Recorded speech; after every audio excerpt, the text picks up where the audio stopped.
Accounts Receivable 1. Definition of accounts receivable. Accounts receivable are documents that represent a debtor's commitment to pay a specific amount on a certain date. They usually include promissory notes and bonds. Second, recording accounts receivable. When an accounts receivable is issued, it is recorded in the accounting books. This is done through the following accounting entry. Accounting entry. Debit. Accounts receivable for the value of the note. Credit. Sales or revenue account if it results from a sale. Classification in the balance sheet. Accounts receivable are classified as current assets on the balance sheet, as they can be converted to cash within a short period. Receiving payments. When the amount is collected from the debtor, the following accounting entry is made. Accounting entry. Debit. Cash account for the amount collected. Credit. Accounts receivable for the amount collected. 5. Calculating interest. If the accounts receivable bears interest, the interest due at the time of collection must be calculated, and it can be recorded as follows. Accounting entry. Debit.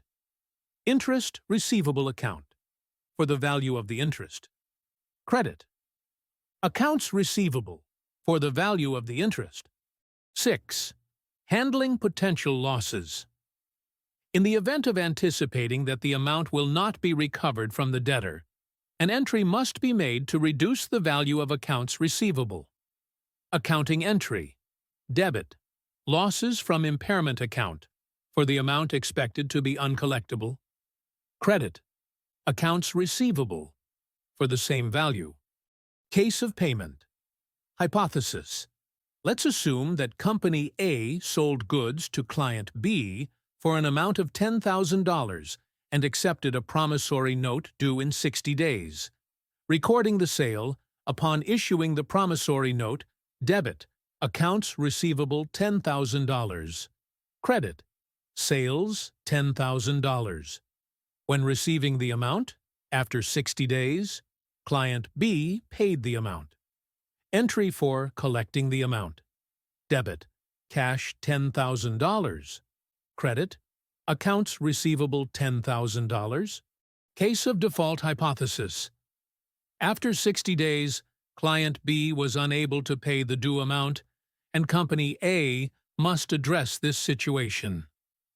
Recording the default. Assume the company expects to be unable to collect $3,000 from the accounts receivable. Entry for recording loss from impairment. Debit. Losses from impairment, $3,000. Credit. Accounts. Receivable, $3,000. Entry for impairment loss.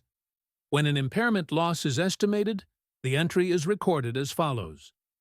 Debit. Losses from impairment in the income statement. Credit. Accounts receivable. Effect of the entry. In the income statement, the amount of impairment losses will appear as a loss, reducing net profit.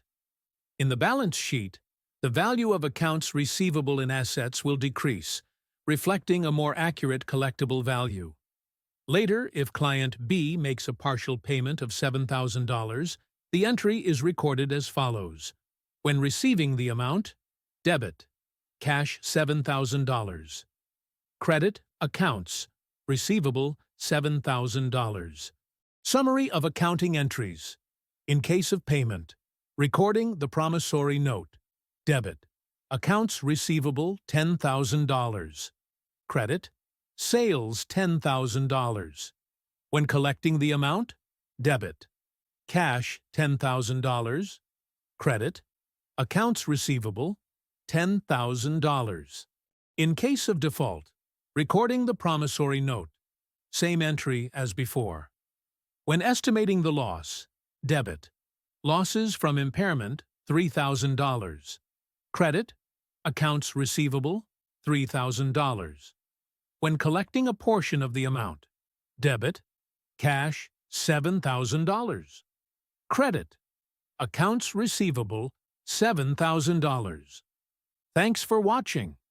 See you soon.